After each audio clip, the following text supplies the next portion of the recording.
মজার সফর। ছোট্ট আবির আজ খুব খুশি। সে বাগানে ঘুরে বেড়াচ্ছে। হঠাৎ ঝোপের পাশে সে দেখল একটা ছোট ছানা। অতে অজ। অজ মানে ছাগল ছানা। আবিরের বন্ধু লিপি এল। লিপির খুব খিদে পেয়েছে।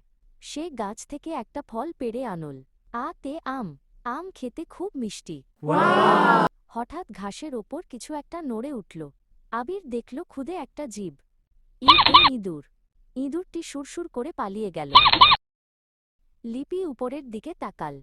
নীল আকাশে মস্ত এক পাখি উড়ছে। ইতে ঈগল। ঈগলটি ডানা মেলে অনেক উঁচুতে যাচ্ছে। আবির তার ছবির বই খুলল।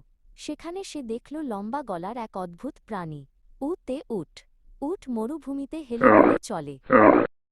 ভোরবেলা লিপির ঘুম ভাঙল। জানলার বাইরে তাকিয়ে সে দেখল লাল সূর্য উঠছে। উতে উষা। উষা মানে ভোরের সূর্য। বনের ধারে এক বড় গাছের নিচে একজন বসে আছেন। আবির দেখল তার লম্বা দাড়ি। রিতে ঋষি। ঋষি ধ্যান করছেন। লিপি মেলায় গিয়ে একটা বাদ্যযন্ত্র কিনল। সে তার আঙুল দিয়ে তারে টোকা দিল। এতে একতারা। একতারাটি খুব সুন্দর সুরে বাজছে।